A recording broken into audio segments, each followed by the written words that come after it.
Saint-Esprit, conduis-moi. Dis-moi ce que Dieu veut que le peuple de Dieu, dans les quatre coins de la terre, à commencer par ceux en face de moi en présentiel, entendent. Je te donne toute la gloire, je te donne toute la place. Au nom du Seigneur Jésus-Christ, un enfant de Dieu dit Amen. Amen. Merci de t'asseoir. Jean chapitre 14, à partir du verset 16.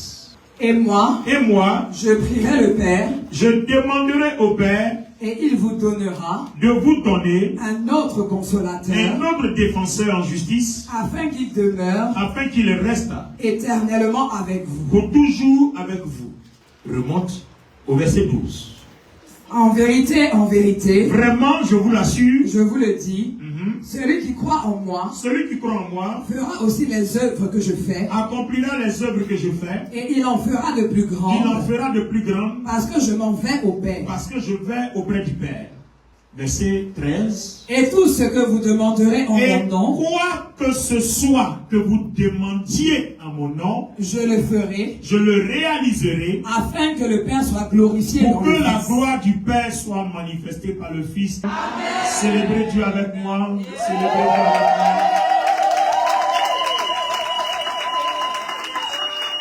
Alors, moi j'ai lu la version Bible du Seigneur. Alléluia. Merci de vous asseoir. Alors, bien aimé, on va essayer de décortiquer. C'est pas la parole d'une personne, c'est le Seigneur Jésus-Christ lui-même. Le Seigneur Jésus-Christ himself. Il dit, quoi que ce soit que vous demandiez à mon nom, je le réaliserai, afin que le Père soit glorifié. Amen. Wow. Quand je lis ce verset et puis je me rends compte que ma vie n'évolue pas, mon cœur me fait mal, je me demande qu'est-ce qui ne marche pas ou qu'est-ce qui n'a pas marché, ou monsieur, qu'est-ce que vous n'avez pas compris encore. Enfin, je loue le Seigneur de ce que nous sommes tous en France. Amen. En français, quand on dit quoi que ce soit que vous demandiez, ça veut dire que si tu veux qu'il te donne caca, il va te donner. C'est ce que ça veut dire. Quoi que ce soit. Si tu veux qu'il te donne des milliards, il va te donner. Amen. Est-ce que vous comprenez? Amen. Quand j'ai dit caca, là, ça ne va pas choquer, non? Ça ne va pas choquer.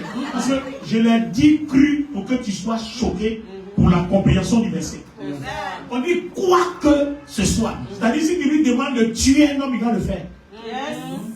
Yes. Aïe. Les amis, c'est pas clair? Quand on dit quoi que ce soit, ça veut dire quoi? Ça veut dire n'importe quoi. Yes. Maintenant, le verset n'est pas fini. Hein? C'est la dernière partie là qui va nous éclairer. Il dit, afin que le Père soit glorifié. Maintenant, on revient à ce que je dis au départ. Si tu demandes caca, mettez ça en parenthèse, je le dis terre à terre. Est-ce que le Père sera glorifié? Non. Donc, je mets une croix dessus. Je ne demande pas caca. Donc, oublie. Amen. Si je demande de tuer un homme, est-ce que le Père sera glorifié? Non. Donc je mets une croix dessus. Le Père ne sera pas glorifié quand je tue un homme. Donc je ne demande pas ça. Amen. Donc le quoi que ce soit là, ça parle de quoi? Quoi que ce soit que vous demandiez au Père, moi Jésus-Christ, je l'accomplirai. Afin que ces œuvres, les œuvres du Père, afin que le Père soit glorifié. Waouh. Waouh. Ce verset-là me fait tellement de bien. Mais les amis, on a manqué la compréhension.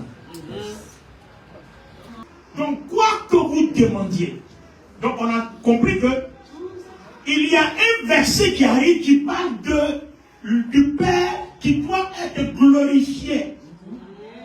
Donc, toi et moi, ce que nous demandons doit s'inscrire dans un cadre. Le cadre qui glorifie le Père. Alors, qu'est-ce qui glorifie le Père?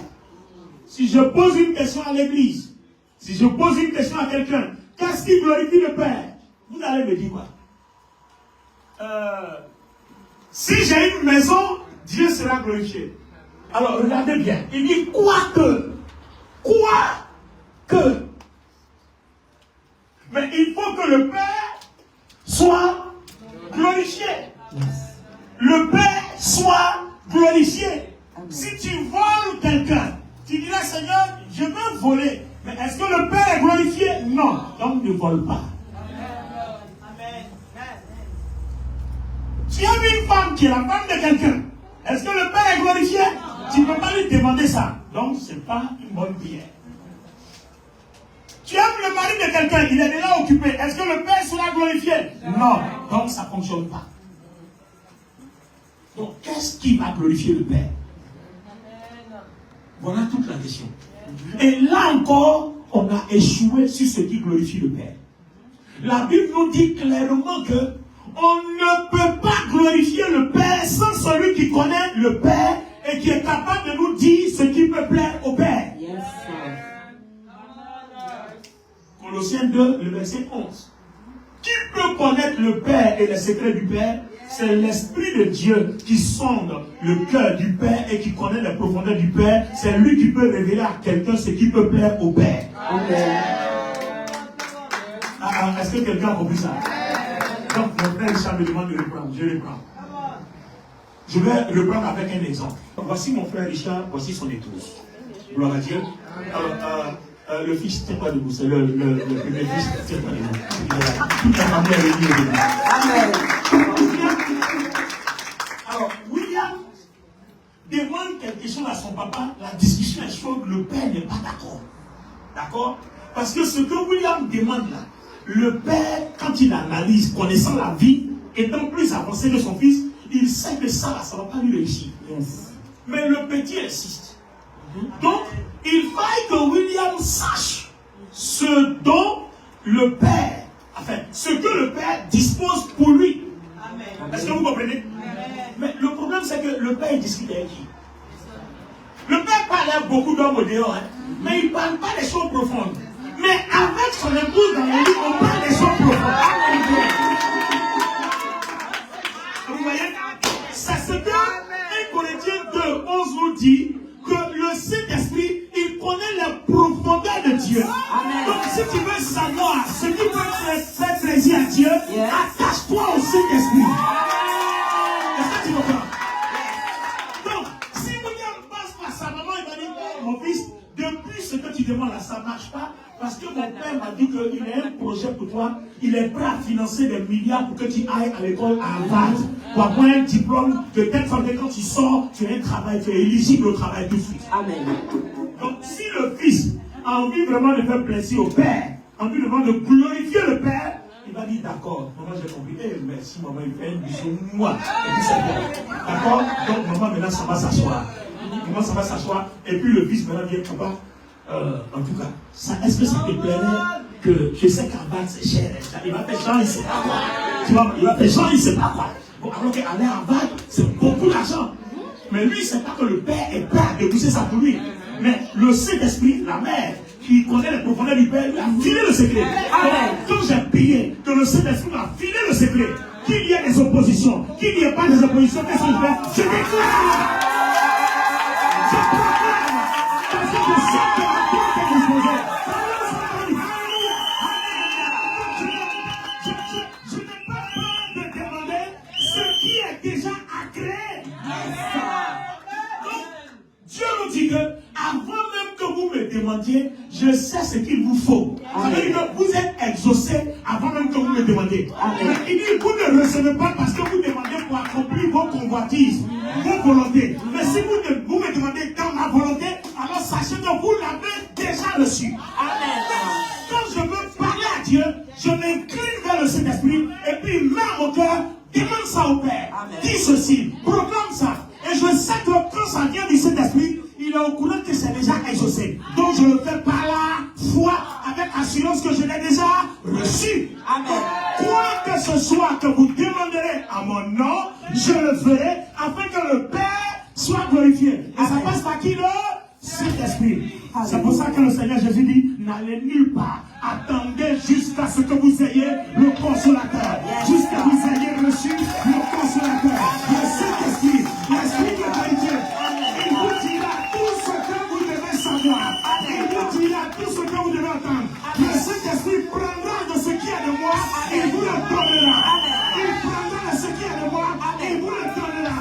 Il vous communiquera dans le cœur du Père la Il te dira si ce travail est pour toi. Il te dira si ce mari est pour toi. Il te dira si cette femme est pour toi. Il te dira si tu dois voyager. Il te dira si tu dois laisser tomber. Il te dira si tu dois accompagner. Mesdames et messieurs, voici notre relation avec le Saint-Esprit.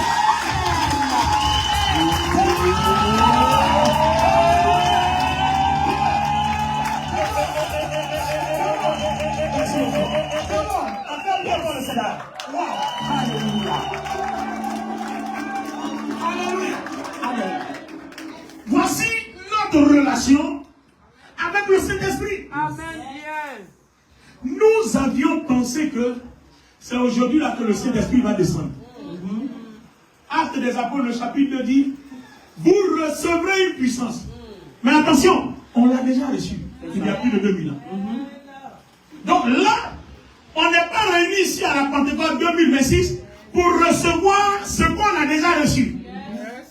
On est là maintenant pour cultiver ce que nous avons déjà reçu.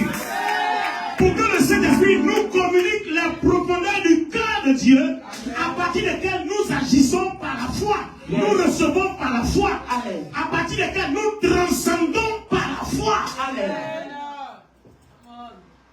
Ce verset m'a toujours traumatisé.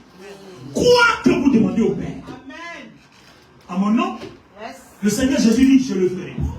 Donc vous voyez qu'en fait, comme le dit bien Jacques, on demande pour satisfaire nos convoitises, mais on doit demander pour accomplir la volonté de Dieu. Amen.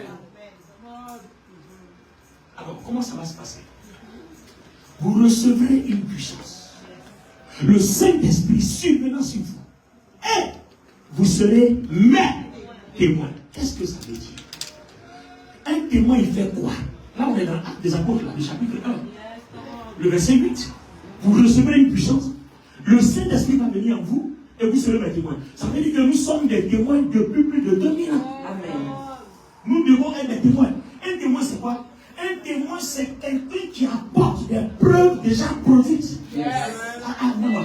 Est-ce que l'Église est avec moi? Yes. Non. Are you with me? Yes. Alléluia. Amen. Un témoin, c'est celui qui montre. C'est-à-dire, il vient montrer les preuves déjà produites. Quelles sont les preuves déjà produites? Soyez mes témoins. Vous allez dire quoi? Vous dites que Jésus-Christ est mort à la croix. Yes. Vous dites que Jésus-Christ a été crucifié. Amen. Il est mort. Amen. Il a été enseveli.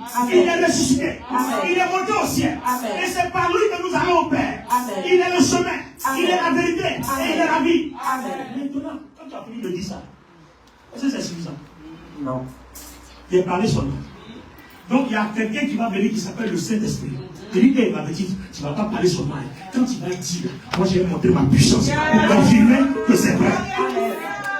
Quand il va dire que Jésus est ressuscité, je vais confirmer par des guérisons, je vais confirmer par des délivrances, je vais confirmer par des résurrections, je vais donner du travail aux gens, je vais donner des maris, je vais donner des femmes, je vais donner de l'argent, je vais réaliser des projets pour que les gens comprennent que ce que tu dis là, c'est vrai, que Jésus l'a déjà accompli. Quand il est mort là, c'est pour que tu sois libéré de la pauvreté, c'est pour que tu sois libéré de la malédiction, c'est pour que l'enfer ne soit pas ton partage, pour que la maladie ne te tue pas, pour que si tu meurs, ce soit Dieu qui t'a appelé et non une mort démoniaque ou satanique. Donc pendant que tu dis, Jésus est mort à la croix, il a payé le prix, il est ressuscité, à ce moment là le Saint-Esprit vient, il confirme dans la vie de ceux qui t'entendent, voici la mission du Saint-Esprit. Confirmer l'œuvre de Jésus-Christ. Yes. Moi le problème, nous sommes venus à la Pentecôte, venir voir une puissance se manifester. Tu as déjà la puissance. Viens à ton voisin, tu as déjà la puissance. Non, on ne vient pas manifester la puissance aujourd'hui. Non. On manifeste la puissance toujours. Yes. Et nous venons rendre témoignage qu'il y a quelque chose qui s'est passé, qu'il faut qu'on se réveille, parce que le Saint-Esprit attend qu'un témoin agisse par la foi, confessons Jésus-Christ, pour que lui, le Saint-Esprit, il intervienne, qu'il agisse. Voilà, c'est le ça qu'il s'agit sur la terre. Amen. C'est propre. C'est de ça qu'il s'agit ce matin. Yes. On est des témoins. Et il faut qu'on nous rappelle que on a manqué notre devoir, qu'il faut qu'on se ressaisisse. On attend de nous qu'on rende témoignage de Jésus-Christ pour que le Saint-Esprit se mette au travail. Amen.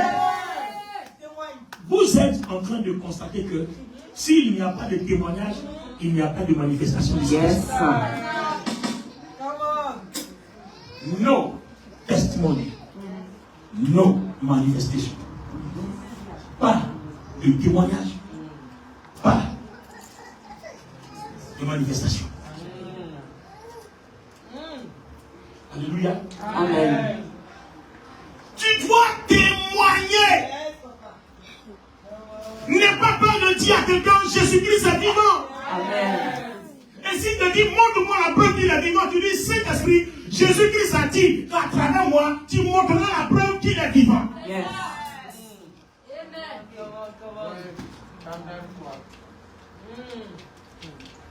Les gens qui sont à l'écoute du Saint-Esprit réussissent toujours. Je ne vous ai pas parlé d'Abraham. Même dans l'Ancien Testament, Dieu arrive dans une famille, tombe sur Abraham. Il lui dit, lève-toi, va-t'en de la maison de ton père, dans un lieu que je t'indiquerai. Et puis il dit, je rendrai ton nom. Église avec moi. Je rendrai ton nom. Et puis regardez, quand le Saint-Esprit marche avec vous, je te bénirai, je rendrai ton nom. Celui qui te bénit est béni. Celui qui te maudit est maudit. Quand le Saint-Esprit marche avec toi, c'est ce qui se passe. Celui qui te bénit est béni. Celui qui te maudit est maudit. Amen. Pourquoi? Parce que tu es en train de faire quelque chose que le Saint-Esprit attend. Il attend qu'on témoigne. Donc celui qui témoigne, si quelqu'un s'attaque à toi, le Saint-Esprit, la Bible dit que le Saint-Esprit doit le maudire. Donc tu n'as même pas besoin de maudire quelqu'un. Amen. Église, vous êtes là avec moi ce matin? Est-ce qu'on s'entend très bien ce matin? Est-ce qu'on s'entend très bien ce matin? Donc vous voyez, Abraham va partir de sa maison, mais pas selon lui-même. Il va partir avec qui? Avec l'ordre du Père. Il a entendu une voix. Vous avez vu le message de la Sainte Seine? Il a fait quoi? Il a entendu une voix. Et il est parti avec une voix. Alors toi, tes projets que tu accomplis, tes voyages que tu fais, les endroits où tu vas, c'est avec quelle voix tu vas? Tu as entendu quoi? C'est avec quoi tu accomplis tes affaires? C'est avec quoi? Voilà là où on est joué. Écoutez, je me souviens du témoignage du docteur Ndisho en Corée. Paix à son âme, il a été rappelé à Dieu. Il a prêché un message sur la foi. Et il a dit, Pierre a marché sur l'eau. Donc, si Pierre est un être humain comme nous, nous aussi, on peut marcher sur l'eau. Seulement le message n'était pas fini. Le message n'était pas fini. 3 jeunes filles de son église sont allées marcher sur l'eau, soi-disant, elles ont la foi. Bien. Elles ont pris une pirogue là, sont allées au milieu du fleuve. Elles ont parlé. Les camaillons de ski là-bas, ils ont parlé en langue. Rentrés dans le Saint-Esprit. Écoutez, quand ils ont fini, la première descendue, il faut dire tout, elle n'est plus ressortie. Elle n'est plus ressortie. Les 2 autres ont trouvé qu'elle n'avait pas suffisamment de foi. Donc elles ont la foi. C'est-à-dire qu'elle n'a pas prié ardemment. Elle n'a pas été fervente. Ils ont prié ardemment. Elles ont été ferventes, les 2. La deuxième est descendue, il faut dire comment elle n'est plus ressortie. La dernière dit que les 2 autres qui sont partis n'ont pas suffisamment de foi. Elle va tripler de foi. Quand elle est descendue, dit avec moi, elle n'est plus ressortie. Alors, les amis, l'église est gâtée. Tous les parents sont révoltés. Ton message que tu as prêché là, on a perdu nos enfants. Qu'est-ce qui n'a pas marché dans le message? Or, le message n'était pas fini. Le dimanche qui va suivre, le pasteur va dire, quand on veut avoir la foi vient de ce qu'on entend. Quand Pierre a vu le Seigneur, il a dit, Seigneur, si c'est toi, ordonne que je vienne. Et puis le Seigneur lui a dit, viens. Il a entendu. C'est pour ça que ça marchait. Donc quand tu entends, ce n'est plus toi qui rend l'eau dure, c'est le Saint-Esprit qui rend l'eau dure. Est-ce que Dieu parle à l'église ce matin? Donc le Seigneur Jésus lui a dit, viens. Il a entendu une voix. Et sur la parole, il a marché. Yes. Regardez, il y a le même passage dans la Bible. Même la parole même que Pierre a entendue là. Il a commencé à dire, André, Jacques, il regarde, ça marchait. Et si comme ça, il a commencé à se noyer. Parce que tout simplement, quand on t'a donné une parole, reste sur la parole. Amen. Reste concentré sur la parole. Qu'est-ce que Dieu t'a dit? Reste concentré sur ce qu'on t'a dit. Amen. Si quelqu'un d'autre vient te distraire, reste concentré. Dans le livre de Galates, l'apôtre Paul dit quoi? Dans les premiers passages, il dit, si quelqu'un venait vous annoncer un autre évangile, autre que ce qu'on vous a dit, que Jésus-Christ est le Seigneur, dites-lui qu'il est maudit. Quand tu as une parole, reste sur la parole. Amen. Combien de personnes n'ont-elles pas échoué comme ça? Dieu te dit quelque chose, et puis un ami qui arrive, et puis c'est quand Dieu te parle, après Satan vient. Quand Dieu te donne une parole sur le terrain, Satan va venir, il va tout faire. Comment il a fait pour avoir un dans le jardin? Dieu t'a dit, mangez ça, mangez ci, ne mangez pas ça. Ils n'ont pas entendu? Ils ont bien entendu. Satan vient dire, est-ce que Dieu vous a dit de manger ça? Il va tout faire pour semer le tout. Ton problème, c'est que quand Dieu met quelque chose dans ton cœur, tu ne vas pas demander à ton copain, à ta copine, à ton voisin, à ton voisin. Le Saint-Esprit ne fonctionne pas comme ça. À partir du moment où tu commences ta multitude d'interrogations, de consultations, il se retire. La relation avec le Saint-Esprit, c'est un secret personnel privé. Amen. Écoutez, je me souviens de quelque chose. Le Saint-Esprit me le met dans l'esprit. Est-ce que vous vous souvenez de quelque chose qui s'est passé dans la Bible? Wow. Il y a quelque chose qui s'est passé dans la Bible. Élie, quand il devait partir là, il a dit quelque chose à Élisée. Il dit, si tu as vu, pendant qu'il serait enlevé avec toi, c'est que tu as reçu. C'est-à-dire, on lui a donné un indice. Si tu as vu. Mais toi, on dit si tu as vu. Et puis tu passes ton temps, tu veux entendre. On dit si tu as vu, toi tu veux entendre. On dit Dieu elle parle dans ton cœur. Toi tu vas entendre la voix comme il était parti. Tu ne vas jamais entendre sa voix. Parce qu'il est tellement Dieu. Il dit que la terre soit, la terre s'est accomplie. Donc si sa voix là, le monde entend ça, tout s'exécute. C'est pour ça qu'il parle dans ton cœur. Il ne peut pas parler audiblement parce que si la nature entend, la nature va exécuter. Parce que ce qui sort, c'est des sémences. Ça germe toujours. Yes. La parole est une sémence. Donc vous avez vu la parole du Seigneur. La parole qui sort est une sémence. Donc Dieu ne parle pas, mon fils, à cause de toi seul, mon fils, ma fille, tout le monde va devenir fils, tout le monde va devenir fille, parce que dès que la voix de Dieu apparaît, la terre s'exécute, le soleil, la lune, les étoiles, toutes les créatures s'exécutent. Amen. Amen. Amen. Donc Dieu parle individuellement à ton cœur. Quand ça te concerne, il parle à ton cœur. Amen. Quelqu'un peut dire Amen? Amen. Quelqu'un peut dire Amen? Amen. Élie dit à Élisée, si tu m'as vu, c'est que tu as reçu. Yes. Alors, maintenant, regardez ce que Élisée va faire. C'est là la partie la plus importante. Élisée est concentré parce qu'on lui a dit que d'un moment à l'autre, on va m'enlever. Donc, si tu envoies $1 milliard, il dit pas attendre. Parce que ce que je vais recevoir là, ça produit plus d'$1 milliard. Amen. Quand les gens voulaient le distraire, et ce qui me dit, va aller comme un clic des vous distraire. Ne me distraire pas parce que je suis concentré. Alors, dès l'instant où des chars de feu, des cavaleries ont dérobé, il dit, mon père, Jean d'Israël, je te vois, il y a des chars, il y a du feu, c'est toute une cavalerie, voilà ce qui t'a dérobé. Donc laisse tomber le manteau. Quand Élisée a vu, il a décrit, il a confessé, il a déclaré, il a proclamé ce qu'il a vu et c'est tombé. Ce que tu sais de Jésus-Christ, proclame-le, le Saint-Esprit laisse tomber. Non, on n'a pas compris. On n'a pas compris. C'est le secret de la puissance de Dieu. C'est le secret de la puissance de Dieu. Ce que tu sais de Jésus, à partir du moment où dans Jean 16, on sait la mission du Saint-Esprit. La mission du Saint-Esprit, c'est de confirmer les œuvres du Christ. C'est de confirmer que ce que Christ a fait là est vrai. Et c'est la seule chose que Christ a fait qui est vrai, qui peut glorifier le Père. Quand tu le confesses, quand tu le proclames, parce que tu le crois, alors le Saint-Esprit laisse tomber. Il te le donne.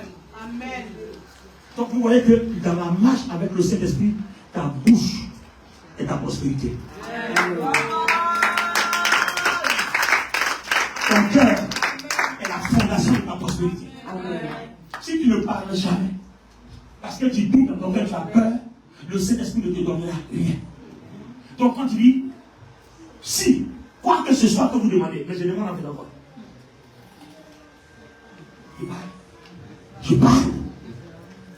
parle. Alors je vais vous donner un exemple. Regardons dans la Bible, qu'est-ce que Jésus a fait? D'accord?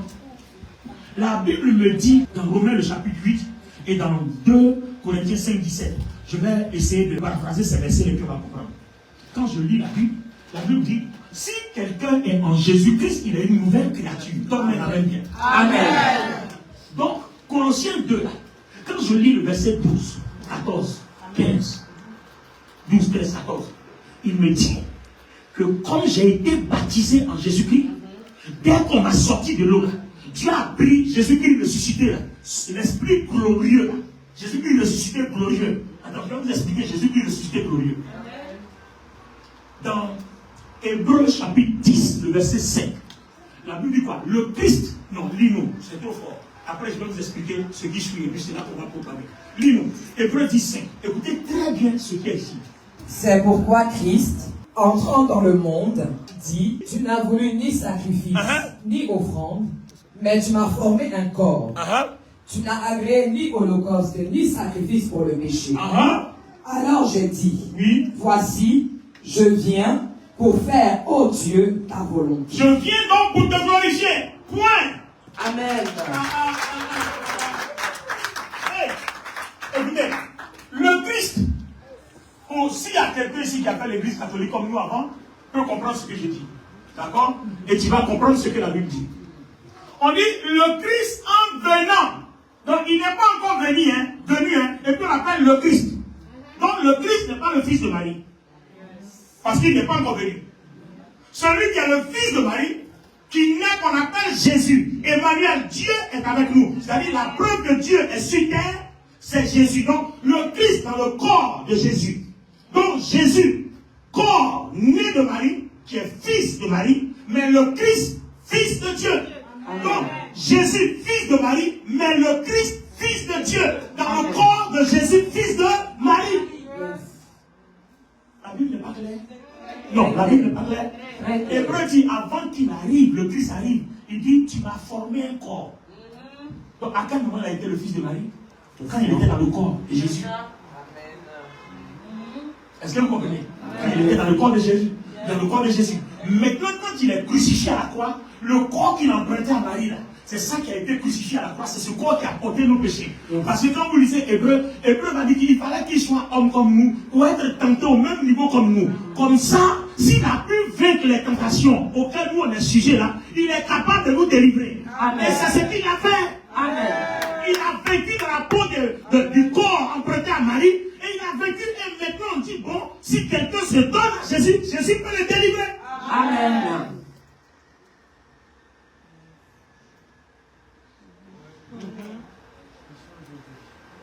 Toi, on t'a pas donné une arme, et puis tu dis, je sais tirer. Pourquoi tu fais des choses comme ça? Il faut apprendre d'abord à tirer, à manipuler une arme, à connaître d'abord une arme, pour étudier ce que c'est qu'une arme, à manipuler. Donc, vous comprenez que les choses ne fonctionnent pas comme ça. Il y a la parole est profonde. Amen. Le Christ n'est pas le fils de Marie, c'est Jésus. Et puis même quand on dit fils de Marie, c'est un corps qu'on lui a donné pour que Dieu, fait homme, soit semblable à nous. Amen. Parce que la justice dit, un homme a péché, un animal ne peut pas faire le sacrifice. Il faut que ce soit par un homme que ce sacrifice soit fait. Donc, Christ ne vient pas comme Dieu. C'est pour ça qu'il n'est pas né avec toute sa gloire. Il est né dans une crèche. Il est né comme un homme ordinaire. Pourquoi? Parce que quand Dieu a formé la poussière, il a déposé son esprit. Et son esprit a produit une âme, c'est-à-dire la vie de l'esprit. C'est ça qui est là. Et quand cette vie est corrompue, Dieu envoie la même chose. Dieu envoie son même esprit dans un autre corps. Celui de Marie. Et puis maintenant, il lui donne une vie. Celui de Jésus. Celle de Jésus. Et à ce moment précis-là, il va falloir que Jésus triomphe. Donc quand Jésus meurt à la croix, c'est le corps emprunté à Marie là qui est mort, mais le Christ n'est pas mort. Vous comprenez? Donc la crucifixion permet au Christ d'accomplir le sacrifice qui nous délivre du péché. Mais la mort ne peut pas retenir le Christ parce que le corps n'a pas commis le péché, mais a porté volontairement le péché. Est-ce que vous comprenez? Alors, quelle est la loi qui permet au Christ de porter volontairement le péché? D'abord, la Bible parle de la loi du rachat par le proche parent. Ça veut dire quoi? Si tu es un esclave que tu ne peux pas t'affranchir, si j'ai les moyens que je suis ton proche parent, un oncle, un frère, un père, je peux payer le prix et puis je te rachète. Donc, Abraham est le proche parent de tous les Juifs par le sang. Le problème, c'est que Dieu n'a pas seulement fait d'Abraham le proche parent par le sang, mais il a béni Abraham par la foi. Ce n'est pas par le sang qu'il a béni Abraham, mais c'est par la foi. De telle sorte que tous ceux qui ont la foi en Jésus-Christ, selon Abraham, qui est le précurseur de la foi, qui a ouvert les portes de la foi, tous ceux-là sont aussi proches parents. Donc les Juifs qui sont proches parents par le sang, et nous qui sommes proches parents, nous le sommes par la foi. Donc Abraham incarne les deux. Amen. Vous comprenez? Amen. Donc quand Jésus meurt, que le corps de Marie est crucifié, le Christ ne peut pas être retenu par la mort. Yes. Le Christ va sortir parce que le Saint-Esprit va montrer les preuves que le corps de Christ n'a pas commis de péché. Donc la mort ne peut pas le retenir. Or, Colossiens 2 dit qu'en mourant aussi, il a crucifié les œuvres de la chair. Donc si quelqu'un vient et dit, Christ, tu es mon proche parent, par la foi, je viens me réfugier en toi. Comme la Bible dit pas, celui qui demeure sous l'abri du Très-Haut repose à l'homme du Tout-Puissant. Donc je viens de demeurer sous l'abri de Jésus-Christ pour reposer à l'homme du Saint-Esprit. Donc il me protège. Donc quand Jésus ressuscite, la Bible dit, il ressuscite glorieux, sans le corps humain, mais un corps glorieux. Amen. Et c'est ce corps glorieux, la Colossiens 2, 12, 13 dit, par notre baptême, Jésus unit notre esprit avec ce corps glorieux. Amen. Alors je te pose une question. Si je prends un courant électrique, que j'unis avec ton esprit devient courant électrique. Donc si je prends le corps glorieux, l'esprit glorieux de Christ, que je l'unis à ton esprit, tout ce qui est en toi devient glorieux. Amen. Donc dans l'acte 20 dit, si je vis, ce n'est plus moi qui vis. Et la version parole du monde dit, c'est le Saint-Esprit qui reproduit en moi la vie de Christ. Donc l'état lumineux, l'état glorieux de Christ dans mon esprit est reproduit dans mon âme, est reproduit dans mon corps, est reproduit dans mon cœur.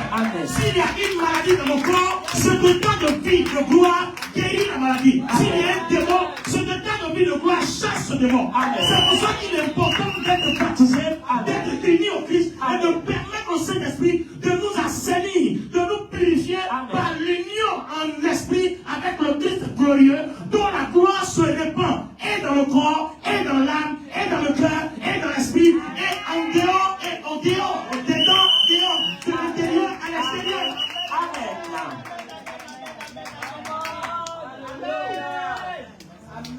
Le Saint-Esprit donc habite en nous par la foi. Amen. Est-ce que quelqu'un comprend ça? Amen. Éphésiens 1:13 dit, quand vous êtes baptisés donc, qu'est-ce que le Saint-Esprit fait? Ceux qu'on va baptiser tout à l'heure, nous on est déjà baptisés, pour nous c'est déjà produit. Dès qu'on vous plonge au nom de Jésus-Christ, on vous baptise au nom du Père, du Fils et du Saint-Esprit. Quand vous sortez, on vous plonge une seule fois. Quand vous sortez, le Saint-Esprit prend votre esprit, il l'unit à celui du Christ. C'est automatique, c'est pas votre œuvre. Ça s'appelle la grâce. Et puis on vous marque d'un sceau. C'est-à-dire, quand le diable te voit, et 1 Corinthiens, non, Éphésiens 1:13 dit, ce sceau-là prouve que nous appartenons à Dieu. Amen. Lis-moi ça et puis je vais conclure. Est-ce que quelqu'un a béni ce matin? N'oubliez pas qu'aujourd'hui, on n'est pas attaché au corps de Jésus par Marie, mais on est attaché au Christ par l'Esprit. Voilà la différence. Voilà la différence.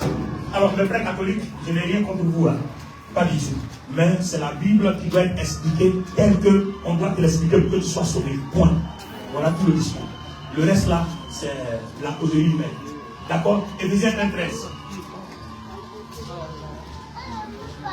En lui, vous aussi, après avoir entendu la parole de la vérité. Après avoir entendu la parole de la vérité telle que je suis en train de vous le dire. l'évangile de votre salut. En lui, vous avez cru et vous avez été scellés du Saint-Esprit. On a été quoi? Scellés du Saint-Esprit. Scellés du Saint-Esprit qui a fait quoi? Qui avait été promis. Que elle est un gage de notre héritage pour la rédemption de ceux que Dieu s'est acquis à la louange de sa gloire. Je crois que c'est dans la version lui second qui dit qu'on a été marqué du sceau. Un sceau. C'est lui second que j'ai lu. Voilà, c'est lui second que tu as lu. Donc la Bible du Seigneur dit quoi?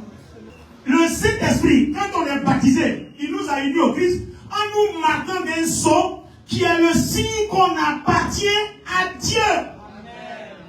Oh, je pensais que quelqu'un allait dire pas à Dieu. Vous savez, parce que quand vous étudiez la Bible, vous ne finissez jamais de vous poser les questions. Et si vous êtes quelqu'un qui m'écoutez, c'est que mes étudiants ont toujours des problèmes. Quand je prends mes classes, mes étudiants ne finissent jamais de poser des questions. Parce que quand je réponds à une question, j'ouvre une autre porte. Parce que quand je dis qu'on appartient à Dieu, ça veut dire qu'on est enfant de Dieu, on est fils de Dieu, on est fille de Dieu.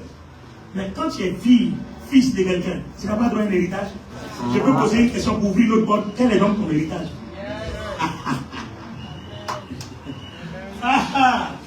Donc vous voyez que c'est là que l'évangile commence. Donc le jour où tu as compris quelle est la part de ton héritage, chaque fois que tu le prophétises, que tu le confesses, alors tu démontres ta foi. Et là tu as compris Éphésiens le chapitre 2, le verset 8 qui dit, nous avons le salut, nous obtenons le salut par la grâce au moyen de notre foi. Amen. Quand je me tiens dans ma prière, je me lève le matin, Seigneur merci, parce que je suis enfant de Dieu. Je déclare, je suis l'ouvrage de tes mains.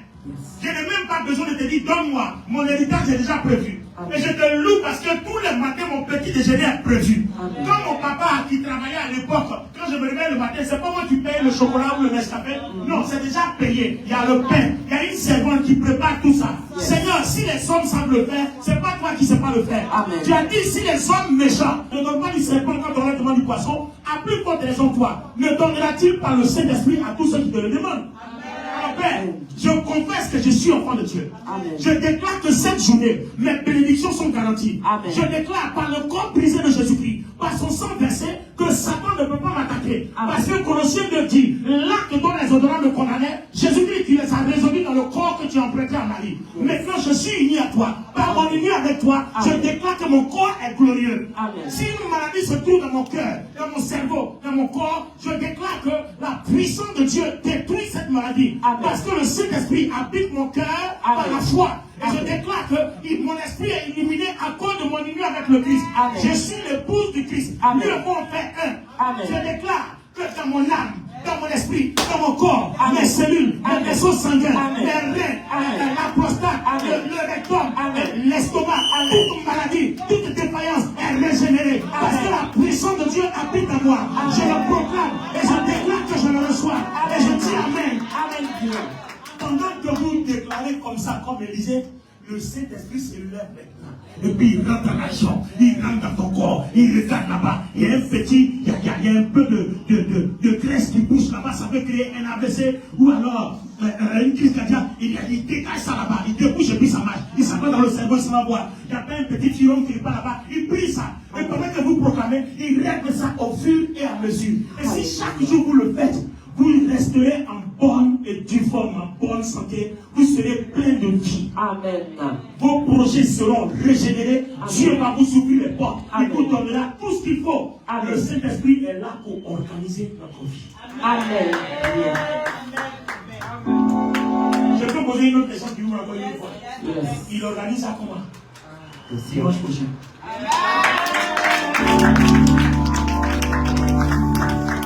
Si tu es là dimanche prochain, tu verras comment le Saint-Esprit organise nos vies. Yes. Alors, en conclusion, qu'est-ce que nous retenons de la Pentecôte? La Pentecôte, ce n'est pas un jour pour venir expérimenter la puissance de Dieu. On expérimente la puissance de Dieu tous les jours de notre vie. Mais c'est parce qu'on ne sait pas comment manifester la chose. Yes. Tout à l'heure, on va prier. Dieu va travailler, mais c'est bien fait. Alléluia. Amen. Et je crois que si quelqu'un est venu avec une maladie, le Seigneur va m'enlever tout de suite. Amen. Est-ce qu'il y a quelqu'un qui est venu malade, qui a besoin d'une guérison, de quelque chose? Je vais faire l'expérience, on va prier, le Saint-Esprit guérit tout de suite. Est-ce qu'il y en a? Tu ressens quoi? Qu'est-ce que tu ressens? Une douleur dans la tête. Qui d'autre? Est-ce que vous avez? Les gens m'ont fait quoi? Non, dites-moi, n'ayez pas peur. Alors, tenez-vous debout. Tenez-vous debout. Yes. Oui, tu as une douleur où? À l'épaule. Tenez-vous debout. Tenez-vous debout. Le Saint-Esprit va faire son travail. Le problème, c'est que tu vois, je n'ai pas peur. Parce que pendant que je prêche, c'est lui qui m'a demandé de vous demander. Amen. Donc j'ai entendu quelque chose. Donc là, j'ai mon assurance. Ça dit que c'est déjà même fait avant même que je demande. Est-ce que vous savez que vous pouvez être guéri? Même quand vous sentez la douleur, vous êtes quand même guéri. Yes. Et puis, sur 1 heure, 2 heures, 3 heures après, vous avez conquis la douleur des esprits. Amen. Amen. Qui d'autre encore? Tenez-vous debout et mettez la main là où vous avez mal. Alors, voilà comment ça se passe. Voilà comment vous-même vous allez opérer les délivrances chez vous à la maison. Écoutez-moi les amis. Comment ça se passe? Quand vous êtes vers une phase comme ça, vous savez que moi-même j'ai fait mes propres guérisons dans ma chambre. Ah oui, quand je prie, je suis malade, je fais mes propres guérisons dans ma chambre. Je n'ai même pas besoin d'aller voir quelqu'un. Je fais mes propres guérisons dans ma chambre. Comment je fais? J'ai une douleur. Je m'en vais dans Esaïe. Esaïe dit, comme Jésus a été crucifié, il a été crucifié avec ma douleur. Amen. Il a été crucifié avec toutes mes malédictions. Amen. Donc s'il est crucifié avec toutes mes malédictions, ma foi m'impose que ma douleur, là, je ne dois plus la voir sur moi, mais je dois la voir où ça a été crucifié. Amen. Quelqu'un n'a pas compris ça? Amen. On dit, on t'a pris. Attends, Joshua, lève-toi. Regardez Joshua. Donne-moi ta Bible. Quand je t'ai pris ta Bible, attends, laisse à ta place. Je t'ai pris ta Bible. Où est-ce que tu dis ta Bible? Non, ta Bible est toujours avec toi? Non. Mais pourquoi toi, Jésus dit, il t'a arraché ta malédiction et puis tu continues de la voir sur toi? J'ai été crucifié avec Christ. Et si je vis, ce n'est plus moi qui vis, c'est Christ qui vit en moi. On dit ta maladie là, on te l'a arraché, c'est à la croix. Et puis toi, tu continues de la voir sur toi. Donc pendant que tu déclares, tu ne dois pas voir ta maladie sur toi. Vois à la croix, vois ta maladie détachée de toi. Yes. C'est un acte de foi. Amen. Si tu confesses quelque chose que tu vois ça au même endroit, ça restera là. La Bible dit, Jésus a pris. Donc si Jésus a pris, c'est à la croix. Et tout ça, ça a été évacué au tombeau. Amen. C'est pour ça que la Bible dit que la prédication de la croix est folie pour ceux qui périssent. Parce que de telles pensées, les philosophes n'acceptent pas. Mais pour nous qui sommes sauvés, qui avons le Saint-Esprit, c'est une puissance de Dieu. Amen. Écoutez, mettez la main là où vous avez mal. Dites avec moi, Seigneur Jésus. Seigneur Jésus. Et puis vous allez regarder, on n'a pas besoin de prier.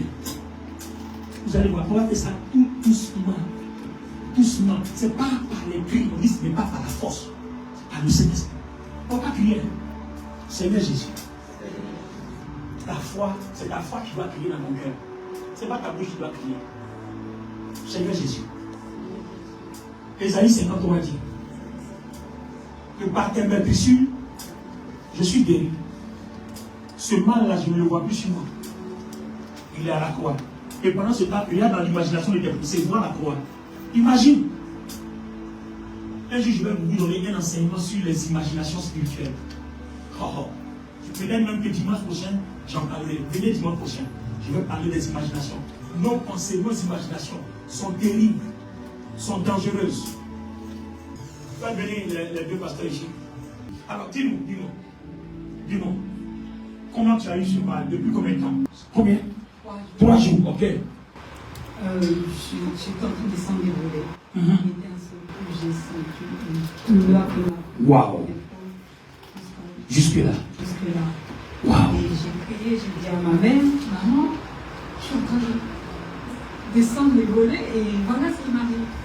Elle me dit, mais non, elle dit, elle est bien. Rapproche un peu le micro. Elle me dit, non, elle dit, tiens, viens, je vais te mettre le VIX et tout ça. Elle m'a mis le VIX, elle a mis le VIX. Ça n'a rien fait.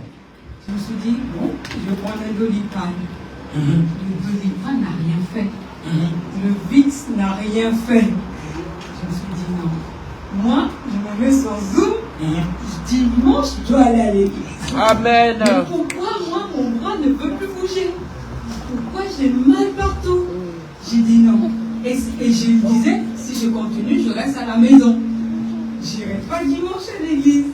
Si ça, la douleur me fait mal, j'irai pas à l'église du tout, du tout. Non, ce matin, je me suis réveillée, j'ai dit non. Ma mère m'a dit, Edith, même ta douleur là, avec ta douleur là, tu vas à l'église. Tu ne vas plus avoir la douleur. Va à l'église. Amen. Donc ta mère a dit de venir à l'église, comme si elle savait que le Saint-Esprit t'attendait ici ce matin. Est-ce que l'église on peut acclamer le Seigneur?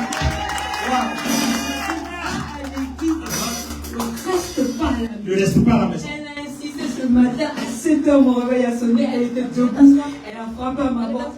Edith, t'es debout. J'ai dit, maman, ça y est, j'étais déjà à la douche. Elle dit, c'est bon, va à l'église. Alors, et tout à l'heure, qu'est-ce que le Saint-Esprit a fait pendant que... Explique-nous un peu. J'étais en train de bouger le bras, j'étais en train de bouger le bras, j'ai senti une chaleur. C'est le feu. Une chaleur. Le feu. De là jusqu'à mon épaule. Yekatarababo. Je me suis dit, oh mon Dieu. Oh mon Dieu. Je peux bouger mon bras. Je peux bouger mon bras. Alléluia. Église, alléluia. Oh, alléluia. Oh, vous n'êtes pas là, ça me fait mal. Que ton feu, Seigneur, brûle en moi. Amen. Père, merci. Son épaule ne reviendra plus. Va avec toutes tes facultés. Au nom de Jésus le Christ. Amen. Qui ne pas reçu sa guérison? Bien aimé. Vous allez expérimenter le Saint-Esprit. Le dimanche prochain, je vais vous expliquer comment par nos imaginations, on peut capter la pensée du Saint-Esprit, voir des visions, déclarer et les recevoir. Amen. Si tu as manqué ça, c'est que tu n'as pas envie de réussir. En fait, c'est tout ce que je sais qui fait de moi l'homme fort que je suis. Il n'y a pas de magie, rien. La foi vient de ce qu'on entend. Et ce qu'on entend vient de ce qu'on comprend. Amen. Ça, c'est la version parole vivante. L'autre côté, on dit la foi vient de ce qu'on entend, et ce qu'on entend vient de la parole de Dieu. Mais la parole vivante dit la foi vient de ce qu'on entend, et ce qu'on entend vient de ce qu'on comprend. De la parole de Dieu. Ça, c'est la version parole vivante. Donc, quand tu comprends, tu gères, tu n'as pas de problème. Amen. Allons-y. Alors, qu'est-ce que tu avais? Depuis quand? Tu avais quoi? Les jambes là, des jambes. Là, trop duré. Depuis combien de temps à peu près? Ça duré, hein? Wow. Alors, dis-nous. Bon, ce matin, j'avais du mal à... Ce matin, tu avais du mal à te lever pour venir ici. Et là, alors, quand on a commencé à prier, le Saint-Esprit ne fait pas. Parce que est-ce qu'on m'avait bien touché quelqu'un? Je n'ai pas touché quelqu'un. La seule personne où j'ai eu l'inspiration de partir, c'était Edith. J'ai touché ton épaule juste pour la convaincre que c'est parti. Voilà. Parce que le Saint-Esprit voulait que je booste sa foi. Voilà. Donc je l'ai fait à inspiration. Alors, toi, je n'ai pas touché parce que on ne m'a pas envoyé là-bas.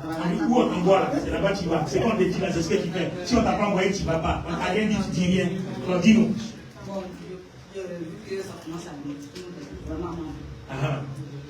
Alors, avant, qu'est-ce que tu sentais quand quel est le moment que tu faisais que tu sentais la douleur? C'était vraiment dur. Bon, d'accord, fais un mouvement que tu ne pouvais pas faire. Voilà. Tu n'arrives même pas à plier. Et là, tu plies maintenant. Waouh.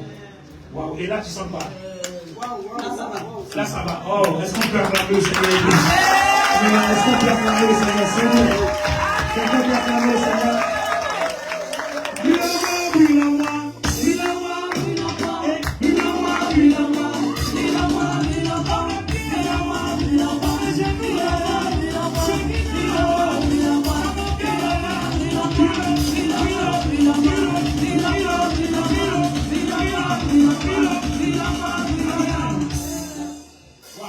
Dieu te bénisse.